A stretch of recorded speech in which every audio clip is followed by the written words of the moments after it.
Breaking news. The recent devastating floods in Assam have claimed up to 50 lives, with around 40 people remaining missing as rescue operations continue.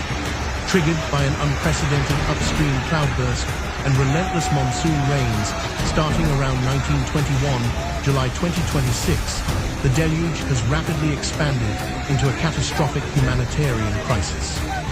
The Assam government has issued a high alert across several districts following devastating flash floods and heavy rainfall in neighboring Arunachal Pradesh that have claimed one life and left 4 others missing, people and land affected.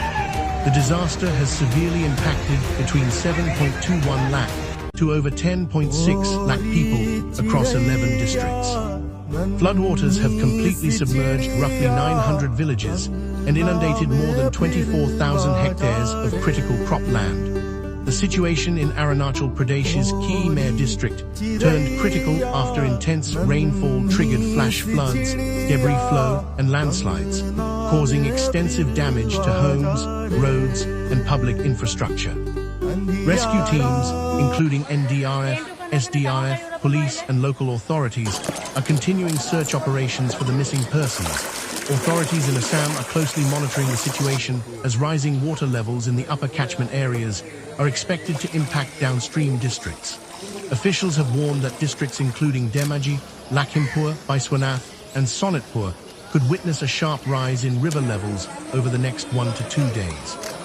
Emergency response teams have been kept on standby, and district administrations have been directed to remain vigilant. According to official reports, torrential rainfall in Arunachal Pradesh led to flash floods in the Pania Lower hydroelectric project area, forcing the release of excess water through a spillway gate. The sudden surge in river discharge has heightened concerns of downstream flooding. In Assam, residents living in low-lying and flood-prone areas have been advised to follow official advisories, avoid inundated zones, and exercise caution near rivers as strong currents are expected.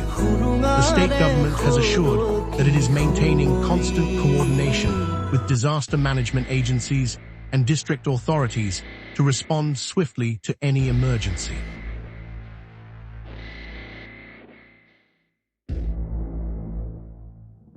For thousands of families across Assam, the flood is no longer just a natural disaster. It has become a fight for survival.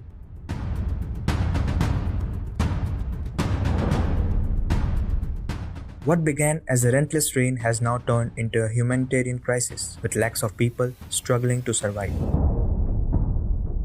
A video from flood-hit Sivsagar shows a father carrying his young child through chest-deep floodwaters, shielding the child as he battles the strong current.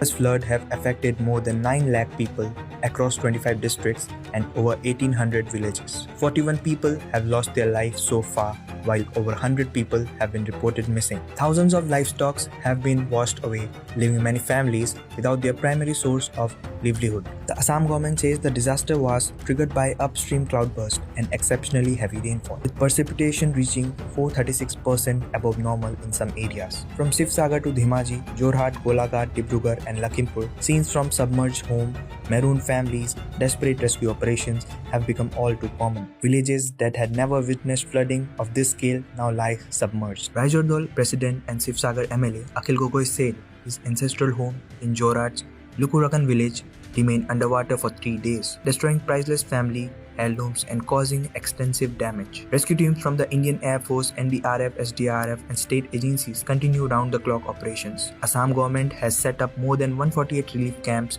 sheltering near 30,000 people, while food, drinking water, medicines, and other essentials supplies continue to reach the worst-hit areas. As the immediate crisis continues, the Assam government is preparing a comprehensive rehabilitation package for affected families and plan to strengthen coordination with neighboring states to better manage upstream flooding in the future. For now, the priority remains saving lives, and for lakhs of people across Assam, the road to recovery has only just begun.